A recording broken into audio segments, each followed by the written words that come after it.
Have you ever noticed that weird gap between what someone says they believe and, well, how they actually live?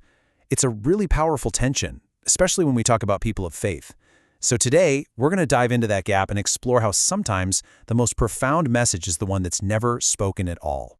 Christians are good with words. I'm sure you've heard that one before. And let's be real, it's usually not meant as a compliment. It kind of suggests that, yeah, the talk is strong, but the walk, maybe not so much.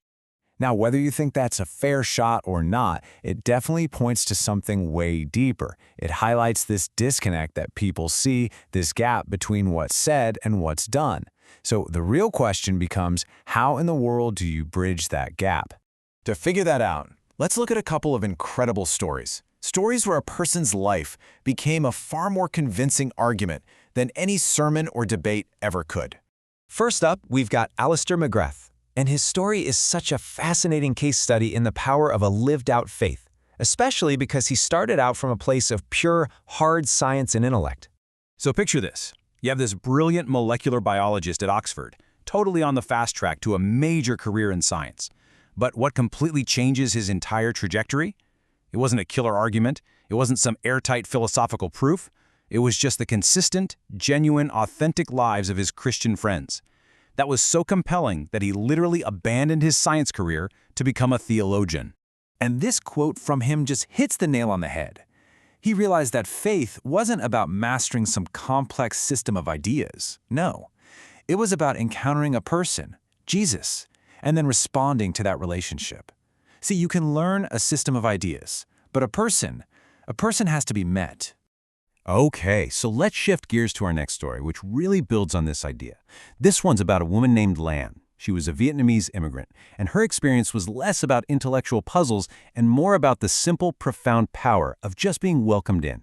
So Lan grew up feeling like she had very little value.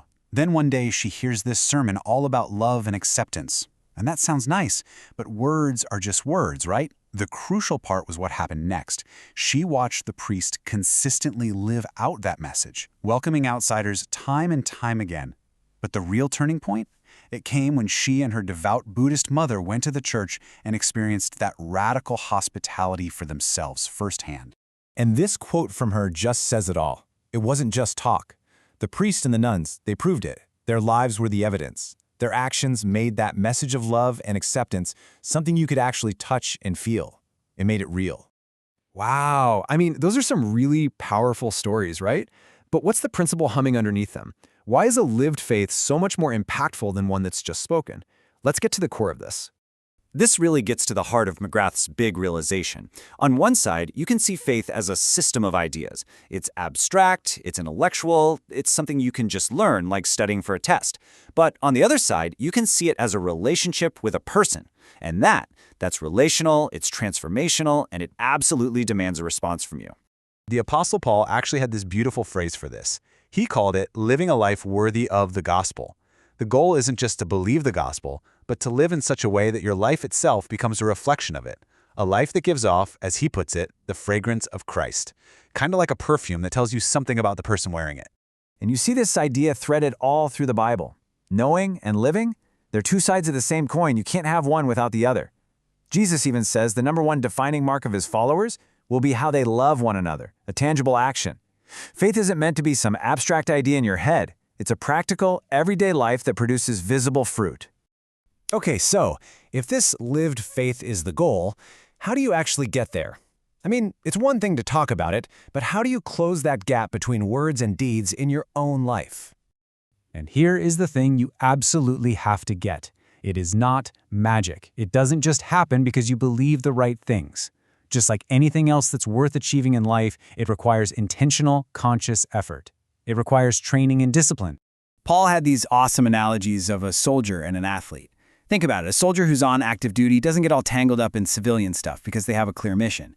An athlete isn't going to win the prize unless they compete according to the rules. Both of them require focus, discipline, and cutting away distractions to hit their goal. And that discipline, it involves real choices. As the theologian M. Sean Copeland puts it, it involves struggle, growth, and transformation. It's the daily practice of saying yes to the things that align with that life and no to the things that pull you away from it. Without that practical daily choice, real growth just isn't going to happen. All right, so this brings us to the ultimate purpose of all this. Why go through all this training and discipline? What is the end game of living this kind of life? And here is the key distinction. This is so important. The goal is not to put on a performance, to say, hey everyone, look at how good I am. The entire point is to live in such a way that your life becomes a kind of mirror, reflecting something or someone infinitely greater than yourself. If you boil everything we've talked about down to its absolute essence, it's this: one single, profound responsibility to make the character of God visible and believable to the people around you, not primarily through your words, but through the undeniable evidence of your life. So that leaves us with a pretty big question, and it's not for me to answer. It's for you. When people look at the evidence of your daily actions, your choices, your hospitality, what does your life prove?